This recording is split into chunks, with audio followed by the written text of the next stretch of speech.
It was a long road trip. We were gone for 5 days, and we kind of ramped up. And I talked to the team just of the amount of heat that we're going to see, the amount of quality touches and long rallies we're going to see.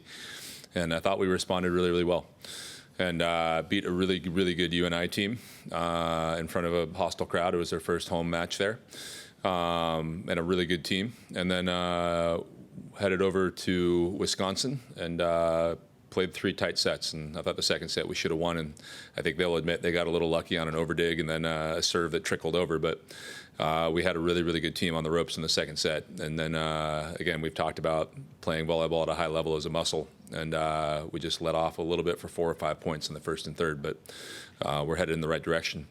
And then turned around and played Troy the next morning, and I thought we were a little slow to start, but got into playing the volleyball that we're supposed to be playing. So I'm really happy with where the team's at. We're healthy, we're fired up, we're ready to start SEC play. Perfect. We'll start third row on the right to Richard.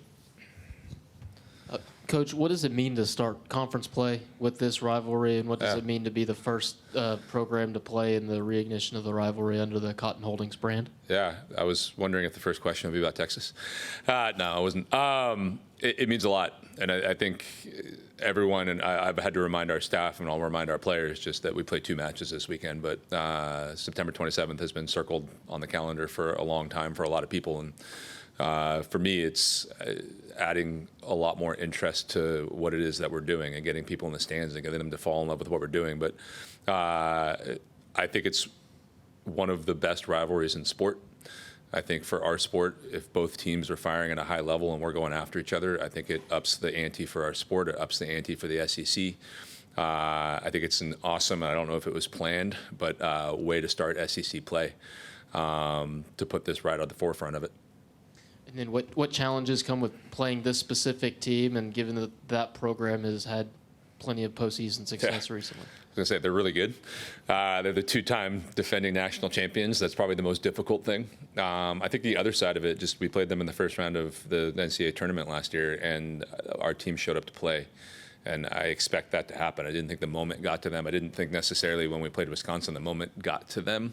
We got a little bit past kind of where we normally play in terms of, I don't know, we talked about activation. And then I thought we calmed down in the middle of that first set in a really hostile environment in Wisconsin. So I think the level of play is going to be really, really high. I think, again, AVCA rankings will come out in a second. I'm assuming based on our weekend we'll probably receive a few votes. I don't know if we'll be in it. But I do think both teams are top 25, and I think it'll be a battle. We'll go back behind the lights on the left to Tyler.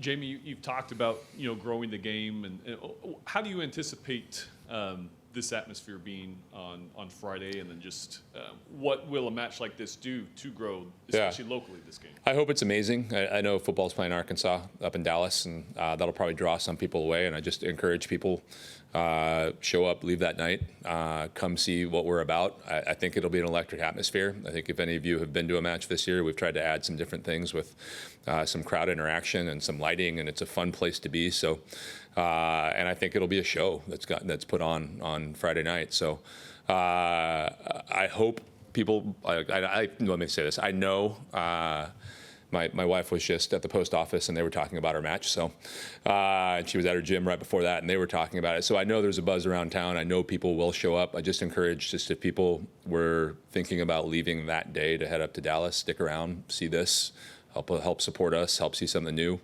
and see some amazing volleyball.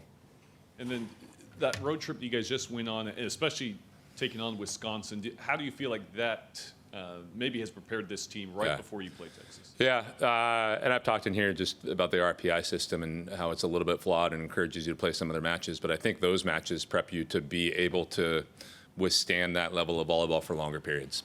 And like I said, we let down for 4 points, and I think having to sit in that and be in a hostile environment stretches you a little bit, and it prepares you to go do it against other teams, and the SEC is going to be just that. So we did it on purpose at the end there to make sure that we tested ourselves a little bit, and I think we're prepared for what's coming. Perfect. We'll go to Travis, front on the right. With the point system, kind of making this a season-long thing with all the sports, what does it mean to be a part of that and to kind of kick that part off where it's like a little mini season on its own within the athletic departments? Yeah, I think it's awesome. And we talked about the Directors Cup, and we have that going on. I think it's awesome that we get this thing to have some camaraderie amongst our head coaches of like, hey, we're going after the school across town. And I'm excited and honored to be the one kicking it off. But I think it's a fun way to, again, ignite one of what I think is the best rivalries in sport. Perfect. We'll go to the left-hand side, second row, followed by third. Yeah, it seems like y'all's non-conference schedule was really building toward the Wisconsin match. Yeah. I know you guys dropped that one, but just, what was the demeanor of your team after that game and just the way they were able to respond and beat Troy the next day? Yeah, I think there were mixed emotions. Like, I was pretty proud and fired up of how we figured out who we wanted to be in the middle of that and stayed true to it, and we fought regardless of the score. And then you slowly, I'm a little bit different where I think most coaches are like immediately after the loss, it stings harder and then it wears off. I'm kind of the opposite where I look for the positives in it. And then I wake up the next morning, my head pops off the pillow with some sort of bad word and upset that they, dug a ball that we hit really, really hard over the net and landed on the end line that we couldn't get. And there's nothing we can do about it. But so I think there's mixed emotions of like, we know we played well. We know we're capable of playing with that team. We know, and I said afterwards, like, I hope we get to see them again at some point in the tournament because I think it's going to be a battle.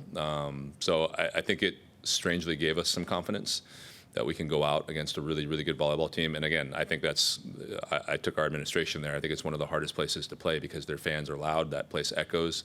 So we went into one of the more hostile environments in the country, played really well, and pushed a really good volleyball team. So I think it gave us some confidence. I think we're a little bit pissed off that we lost. I think we're hungry to get to work when we get into practice on Wednesday. And then you mentioned just how good Texas has been the last couple of years. As you continue to try and build your program here in your second year, just how are you seeing your team take steps towards becoming more of an elite team like Texas has become? Yeah, and again, I got a lot of respect. I was obviously there for a couple of years. I got a lot of respect for what they do. I think there's the volleyball piece and the non-volleyball piece. And I think from a volleyball standpoint, we're getting more physical and more skilled. And I give some credit. We hired Tom, our new strength coach, and he's doing an amazing job of making our athletes robust and healthy. And we've been healthy, and I'll give Taylor, our athletic trainer, credit for that too. And then we're just getting better at playing volleyball. There's these little touches that we continue to make that we're getting to be a better all-around volleyball team. And then on the other side of it, just you got to build a brand around your program. And when I took over this, it was to try to make sure that people think about this program when you say the word volleyball in Texas. And I think we're getting there. I think we're doing that through getting people in the stands. I think we're doing that through social media. I think we're doing that through the way Sam talks about our team. And I think there's that overall feeling that something's building here, and that's exactly what we want. We'll stay on the left-hand side on the third row. Coach, going back to your time at Texas, if you were here for that match in 2021, what do you remember about that? And kind of on that note, when it comes to a big crowd, that outside noise that comes with this rivalry, how do you keep the players focused on the match itself and maybe ignoring kind of the outside noise? Yeah, to your first question, I wasn't here physically, so I was coaching for them, but I was volunteering there because I love coaching the sport. Of it. So I was actually coaching at Athletes Unlimited, and I was in a bubble and couldn't leave and come down, but I would prepare a scouting report and then watch it on TV, and it was actually the seed that got planted in the back of my head of, if this were to ever open up, this is a place that you can build something special where people care about it. So really, it was the birth and the beginning of me being here.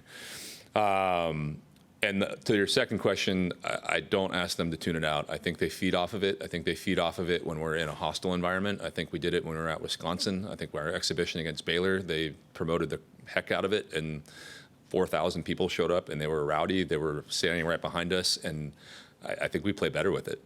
So I don't think it's, ignore it, tune it out. It's do exactly what the 12th man's supposed to do. They're supposed to be a piece of us and make it a piece of us and make it, hopefully, 13,000 people strong going at Texas. So I think we've done a really, really good job of using that energy and having it flow through us against the opponent, regardless if it's for us or against us.